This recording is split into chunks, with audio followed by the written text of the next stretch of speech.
Olá para você, seja muito bem-vindo ao Programação Sustentável. Isso está demorando para passar, faz uma semana que eu não os vejo, já estava com saudades. E a gente tem boas perspectivas para esse ano, acho que é por isso que a coisa está demorando para passar, a expectativa de tanta coisa boa, né? Nós temos expectativas aí de aumento de produção, recordes de novo de produção pelo agro, recordes de exportação, e sinceramente eu espero, do fundo da ação sustentável, que nós tenhamos uma diminuição de queimadas e de desmatamento ilegal. E para isso a gente sempre falou que um componente muito importante, primordial eu diria, é a regularização fundiária. É sobre esse assunto que o Ação Sustentável vai tratar. Se você está assistindo esse programa no YouTube, já compartilha com todo mundo, porque a gente precisa realmente espalhar essa notícia, essas informações corretas. Eu vou falar com um especialista a respeito, Dr. Rogério Reis Devisati. Ele é advogado, defensor público no Rio de Janeiro, membro da Academia Brasileira de Letras Agrárias. Gente, ele é um hiperativo. Ele escreve artigo, ele escreve livro, ele participa de palestra, é conselheiro. Seja muito bem-vindo ao nosso Ação Sustentável, doutor Rogério. Doutora Samanta, é uma honra, um privilégio poder reencontrá-la num espaço para dialogarmos. Tivemos a oportunidade de fazer um belíssimo seminário no Amapá, um seminário virtual, no primeiro semestre do ano passado, e temos mutuamente aprendido coisas muito interessantes e podemos construir mais no 2021. 2020 foi um ano muito difícil para todo mundo, ainda tem um legado árduo, né, dessa pandemia para todos em 2021, mas temos no setor do agro bons sinais, e esses bons sinais darão bons frutos, com certeza. É otimismo, né? Vamos lá com esse otimismo, e eu acho que tem algumas receitas, né, doutor Rogério? Eu tenho falado muito aqui no Ação Sustentável, falado no Direito e Certo, falado nas redes sociais, que se nós tivermos a união do setor, nós somos muito fortes, a gente puxa a economia, o setor produtivo é sustentável, mas a gente precisa resolver a questão fundiária e é sobre isso que eu gostaria de falar. Eu tenho aqui nas mãos 2 livros do Dr. Rogério, ele tem 3 livros publicados. Um deles é Grilos e Gafanhotos, eu diria que é um romance crítico, muito interessante a respeito das questões de terra no Brasil, que quebra um pouco daquele mito que a gente tem de que grileiro era aquele que tomava posse de uma terra, forjava lá um documento, e para quem não sabe esse nome grileiro, esses documentos iam parar dentro de uma gaveta com insetos, com grilos, para aquele documento parecer mais velho. Mas essa visão crítica que o doutor traz aqui é uma visão especialmente de que não era tão pacífico assim. A questão fundiária no Brasil é um problema desde sempre, não é, doutor Rogério? Fala um pouquinho disso. Nós nascemos como uma colônia de exploração. O Tratado de Tordesilhas foi assinado 6 anos antes do Brasil ser oficialmente descoberto, em 1500. E, como colônia de exploração, fornecemos de início ao Brasil e outras riquezas dessa natureza. Depois passamos por outros ciclos exploratórios para a coroa portuguesa, que, aliás, diga-se de passagem, não enriqueceram a coroa portuguesa. Passaram por Portugal, basicamente para a Inglaterra. Tivemos, nesse momento, o ciclo do ouro, o ciclo do diamante, mais recentemente do ferro em Carajás, do ferro no quadrilátero ferrífero lá de Minas Gerais, e hoje temos ainda os resquícios dessa questão fundiária, que é o primeiro estágio da ocupação. Todo mundo lembra do colégio, das capitanias hereditárias. Ela dividiu o Brasil em ocupantes, eles não eram donos, eles não podiam administrar, a não ser como gestores da coroa de Portugal, a terra brasileira. Cai Tordesilhas, as nossas fronteiras avançam e conseguimos, por várias gestões e vários momentos da história, a última foi a compra do território do Acre, termos o país com essa dimensão. Todavia, quando a coroa portuguesa veio para o Brasil em 1808 e retornou em 1822 a Portugal, encerrou ali, em 1822, pelo ato 70, o regime das Seis Marias, até então vigente, pelo qual a coroa portuguesa doava a terra, e o único requisito formal era que se professasse a fé católica. Entre 1822 e 1850, doutora Samantha, como nós bem sabemos, não havia nenhuma norma, nenhuma lei cuidando da destinação das terras. Era o chamado regime das posses, ou regime das ocupações. Até que no período de 1850 acontecem leis fundamentais para o Brasil. Uma, a que acaba com o horroroso regime da escravidão. Outra, que cria o Código Comercial, tendo à frente o Barão de Mauá. E a terceira, a Lei de Terras de 1850, de Dom Pedro II, e vigente até hoje no Brasil. Isso é muito importante se dizer, porque essa lei de 1850, com quase 200 anos de vigência, é que define e cuida de todas as formas e detalhadamente das chamadas terras públicas devolutas. E o problema da regularização fundiária não é um problema de hoje, nem do governo atual, nem dos últimos governos. Ele é um problema histórico, como nós rapidamente aqui apontamos. O que acontece? Há muita terra mal documentada. Se nós puxarmos dentro do sistema legal a cadeia sucessória dos registros últimos de algumas terras, e não estou falando aqui, doutora Samantha, e para quem nos ouve, de terras como se fossem lotes rurais pequenos. Estou falando de terras, por exemplo, como uma que eu conheço na Bahia, com 211 mil hectares. São 170 quilômetros de comprimento por 30 quilômetros de largura, que nasce do nada nos anos 60. Não tem essa amarração histórica nas Seis Marias e já foi, inclusive, mandado anular o seu registro pelo Tribunal de Justiça do Estado da Bahia, exatamente pelos fundamentos que eu estou falando. E isso se prolifera no país. Enquanto não tivermos o controle de todas as terras rurais públicas, devolutas e particulares, é muito difícil que nós possamos ter o controle ambiental, né? O CAR, que é o Cadastro Ambiental Rural, surgido na recente legislação ambiental, ele não induz posse ou propriedade. Ele é um cadastro sobre a ótica do controle ambiental. Mais ou menos como era o registro paroquial lá na Lei de Terras de 1850, que era um cadastro tributário, também não induzia posse. Eu ia tocar nesse registro.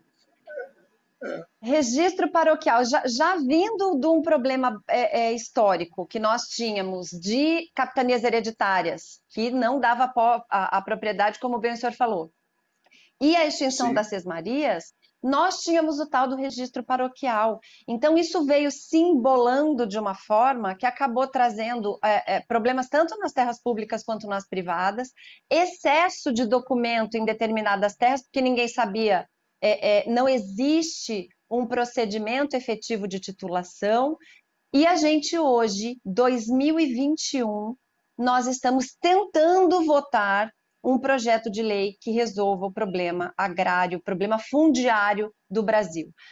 Uma pergunta básica, o senhor falou no CAR, eu acho que o CAR é um indício, uma ferramenta que, embora não dê nenhum direito de posse ou propriedade a esse ocupante, ele pode servir de instrumento para entender onde estão esses produtores rurais. Mas a pergunta que eu quero lhe fazer é, o senhor acredita que esse projeto de lei, que nós temos aí o 2633, que era a MP 910, virou em regime de urgência o PL 2633, o senhor acredita que ele consegue resolver o problema? Olha, eu acho que toda iniciativa é válida.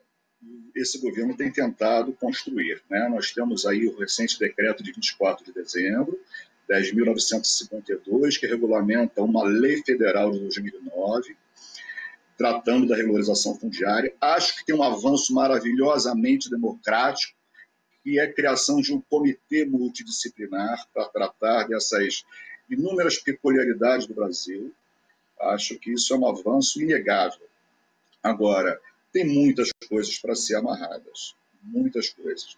E me preocupa muito um passo que se quer dar, né, através de um projeto de lei já aprovado no Senado e que vai à votação da Câmara dos Deputados para modificar a lei da venda de terras a estrangeiros. Eu acho que seria um fiasco para a nação brasileira, eventualmente se vender, como aquele exemplo que eu dei dessa terra imensa na Bahia, a estrangeiros, e chamando-se a atenção para que eles poderiam adquirir e depois ter o registro imobiliário cancelado, pura e simplesmente por efetividade da decisão judicial já proferida pelo tribunal. Então, existem situações muito maliciosas nesse país. Eu até nesse livro, Samantha, brinco que a grilagem de terras não é só essa coisa do documento envelhecido, tão romanceadamente falado, em caixas ou enterrados por algum tempo, para que os grilos dessem-lhe uma aparência de documento velho. Quem é do interior, ou quem está habituado a ir ao interior, ouve o barulho dos gritos, né, dos grilos à noite. E aquele zumbido gritante do grilo que fica sob as pedras e sob as árvores, eles nos indica que ele está ali, mas é difícil de encontrar. E nós que manuseamos com documentos públicos, com documentos registrais de imóveis rurais, nós percebemos onde está o grito da grilagem. Nós sabemos que está ali, mas tem que manusear. Alguns, por exemplo, são interessantíssimos. Eu vou me permitir contar um aqui. Tem um documento do século XIX que diz que fronteira com a BR-020. Só que a BR-020 só foi construída nos anos 50 por Juscelino Kubitschek. Ou seja, ou alguém tinha bola de cristal lá atrás, há 100 anos, ou o falso documental da grilagem realmente estava gritando para quem analisasse a documentação. Exatamente, nós temos esse tipo de aberrações e cada estado tem a sua peculiaridade. Nós temos ali no Paraná, na parte do litoral, deu na telha de um governador da época retitular as terras, assim como vamos retitular, porque eu não estou acreditando nessas origens, então eu vou retitular. E nós temos casos de áreas no litoral do Paraná que tem 2 títulos extremamente legítimos com origem, né, que a gente vai voltando na cadeia dominial e chega lá na origem do documento, e os 2 são válidos. Então, eu entendo também, falando um pouquinho desse comentário que o doutor fez a respeito, dessa discussão a respeito de venda de terras para estrangeiro, eu acho extremamente pacífico, moderno, plausível que seja possível se vender terras para estrangeiros no Brasil, desde que nós já tenhamos resolvidos os nossos problemas internos fundiários. Como é que você vai fazer um negócio baseado numa insegurança jurídica tão grande? E como é que você vai explicar para essas pessoas, para esses estrangeiros que não conseguem sequer entender esse problema, que o Brasil foi descoberto em 1500, o Tratado de Tordesilhas era anterior ao descobrimento oficial, e nós temos desde então problemas documentais. Então, eu acredito de fato que não dá para a gente seguir nessa toada se a gente não resolver o problema fundiário interno primeiro. Mas uma pergunta assim muito específica. Do ponto de vista de regularização fundiária, como agora esse decreto recente, né? Presente de Natal esse decreto que levou em conta os municípios que têm o conhecimento efetivo dos seus territórios. Com base nesse decreto e com base na lei que já está vigente, nós não conseguimos fazer uma regularização fundiária eficiente no país? Pois é, por isso eu mencionei o comitê criado. Esse comitê ele tem participação de vários órgãos e entidades. Creio que pela primeira vez nós teremos a possibilidade de ouvir vários especialistas a respeito desse processo de regularização fundiária, com as especificidades de cada região brasileira, né? E eu quero só complementar, você mencionou, Samantha, uma peculiaridade do estado do Paraná, dessa questão do litoral com 2 títulos. Há regiões no Brasil com 6 andares de título. Ou seja, se somar as áreas todas desses títulos, dá 6 vezes mais do que a área do município. Existem situações vergonhosas, como aquela que o CNJ, através de um provimento há uns 10 anos atrás, manteve o cancelamento do Estado do Pará, da Corregedoria do Estado do Pará, de mais de 5 mil títulos. Ou seja, nós temos ainda uma situação fundiária muito pouco segura para nós brasileiros. É preciso que isso seja resolvido. Resolvido esse primeiro ciclo, nós poderemos avançar muito. Uma curiosidade temporal. Nós temos o registro Torrens, que é um registro específico de imóvel rural, numa lei vigente há mais de 100 anos. E essa peculiaridade do registro Torrens é que ele é inquestionável. Por quê? Porque ele é feito por decisão judicial, avaliada toda a cadeia sucessória até a sua amarração lá em Sesmaria, um registro de origem australiana e que na Austrália resolveu todos os seus problemas fundiários. Por que não resolvemos isso aqui através da aplicação do registro Torrens? Nós temos mecanismos para isso. Nesse meu livro que você mencionou, não Grilos e Gafanhotos, Grilagem e Poder, mas no outro, Grilagem das Terras e da Soberania, eu faço no título 5, que é o último, uma sugestão de aprimoramento da legislação que eu chamo de inventário da raiz fundiária. É uma lei sem aumento de despesa e que permitiria que se fizesse para as próximas transmissões imobiliárias, acima, digamos, de 1.000 hectares, a exigência do comprador de que essa cadeia sucessória fosse trazida. Então, nós poderíamos enxugar todo o sistema sem gasto público e dar segurança. Veja, a gente fala de grilagem, o pequeno poceiro que está ali ocupando o imóvel, ele não é grileiro. Ele pode até ter a proteção dessa sua posse pela lei e transformar essa ocupação, essa posse, em propriedade através do uso capião. Existem vários mecanismos jurídicos e muita confusão no sistema jurídico e particularmente na imprensa. Então, o trabalho, doutora Samanta Pineda, que a senhora faz com o seu programa e que outros tantos fazem na produção literária e na produção de programas dessa natureza, não é só para o nosso segmento. É de elucidação técnica, com uma linguagem de programa mais acessível à população de modo geral, do que acontece de fenômenos nesse país. Vou dar um exemplo. Essa é a nossa intenção, viu, doutor?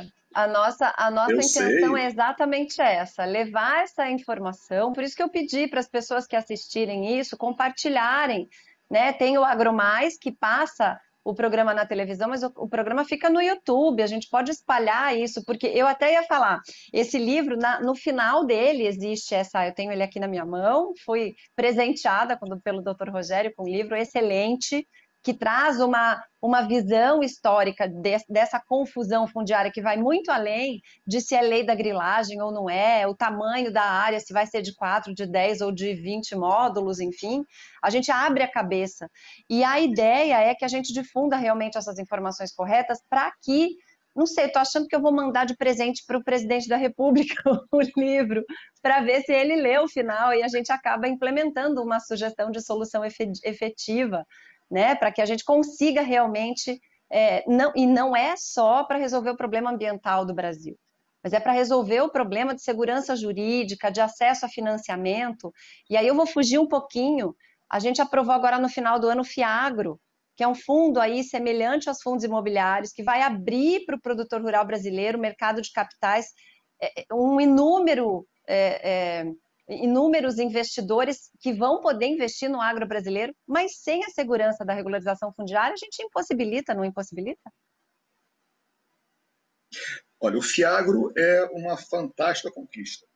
Nós conseguiremos atrair investimentos para o setor, cuidando da galinha dos ovos de ouro. A venda de terras aos estrangeiros pode ser a venda da galinha dos ovos de ouro. Né? Nós tínhamos a Guerra Fria há poucas décadas, era Estados Unidos e União Soviética. Hoje nós temos 3 grandes blocos econômicos, os Estados Unidos, a Europa, e um bloco econômico com 14 países, tendo a China à frente. todos precisam de alimentos. E nós temos sol o ano todo, terras agricultáveis e produtores extremamente qualificados e produzindo muito. Hoje, a imprensa noticia que a China conseguiu fazer brotar uma semente de algodão na Lua. Ou seja, se nós não cuidarmos dessa realidade, poderemos ter uma distopia daqui a 30 anos e não só ficarmos para trás, mas não termos como alimentar o nosso povo. Porque a precificação dos produtos pode ficar a cargo dessas grandes nações. E mais, a CPI da venda de terras a estrangeiros, em 67, gerou uma audiência pública no Senado dos Estados Unidos, porque um americano vendia lá e fraudou, prejudicou a 3 mil norte-americanos que compraram terras fraudadas aqui no Brasil. Então, não é uma questão de uma utopia, imaginação ou uma sugestão hipotética. São realidades, as coisas com as quais nós trabalhamos e argumentamos. Eu diria até mais. Imagine que algum país, ou alguns países, comprem dimensões significativas de terra no Brasil e depois essas terras sejam declaradas nulas porque são terras griladas ou uma sobreposição em terra indígena ou coisas do tipo. Descumprimento de legislação trabalhista, enfim. E os adquirentes reclamem com os seus países de origem. Olha, comprei terras no Brasil, 500 mil hectares, ou várias pequenas áreas, somando 200, 300 mil hectares, eles estão cancelando tudo lá. E vai que esse país fique muito incomodado e resolva proteger o seu nacional, que se sentiu lesado por comprar terra mal documentada aqui. E resolva colocar as suas armadas aqui perto. O que nós vamos fazer?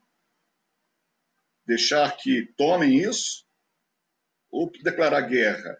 É uma coisa muito curiosa, sabe? São situações de geopolítica e de macroeconomia que a gente não vê ser debatido e enfrentado, sabe, doutora Samanta?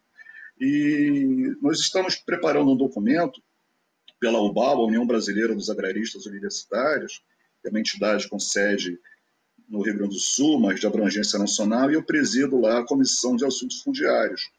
E nós estamos elaborando um documento, um parecer para ser levado à Câmara dos Deputados, pedindo tão somente a realização de uma audiência pública, para que outras vozes, e quem sabe a nossa, possa ser levada em audiência pública a debate, antes que a Câmara dos Deputados ultime essa modificação da lei da venda de terras a estrangeiros. A lei hoje vigente, de 5.709, de 1971, não surgiu do nada. Ela surgiu dos trabalhos da CPI com coisas horrorosas. Tinha uma área no estado do Amapá que, em linha reta, iria até o meio do Caribe, dadas as dimensões territoriais. Então, assim, são coisas assustadoras. Nós precisamos resolver isso. E o FIAGRO, ele permite financiar o setor, atraindo investimentos, inclusive de quem não é ligado ao agronegócio, né? Mas que quer investir. Poderia investir em ações, no mercado de ações, mas ele vai investir no FIAGRO, que é um fundo de investimentos para o setor, controlado pela Comissão de Valores Imobiliários, né?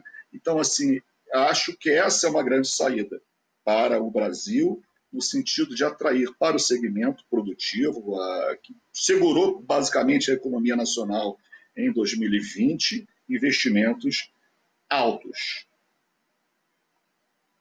Concordo plenamente, plenamente, e vou aqui para finalizar o programa, passar um chantilly aí nesse bolo todo.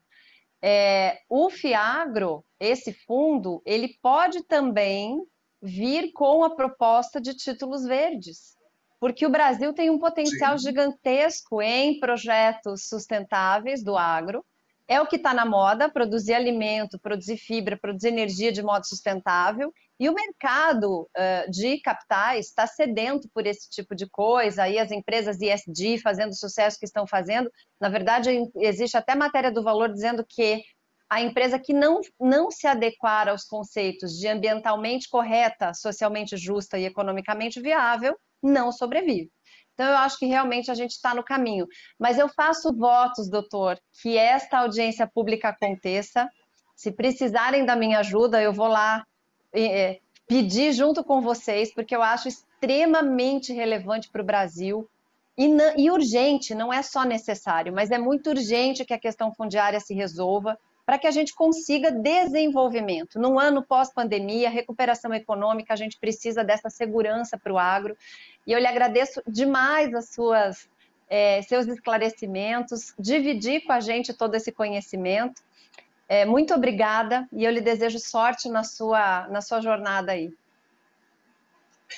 A honra é minha, eu é que devo lhe agradecer pelo espaço para podermos debater temas tão importantes, não para nós acadêmicos, não para o Cedepor apenas, mas para a nação brasileira. Parabéns pelo programa, sou fã, acompanho já há algum tempo, e é um privilégio estar aqui e poder falar com vocês. Muito obrigado. Muito obrigada, muito obrigada. Gente, o Ação Sustentável fica com você na próxima semana, porque esse já acabou. E olha, gente, compartilha esse programa. Vamos fazer com que esse conteúdo de qualidade, técnico, com base de conhecimento acadêmico, chegue às pessoas para elas não terem uma ideia errada a respeito da regularização fundiária do Brasil. Um grande abraço e até a próxima semana.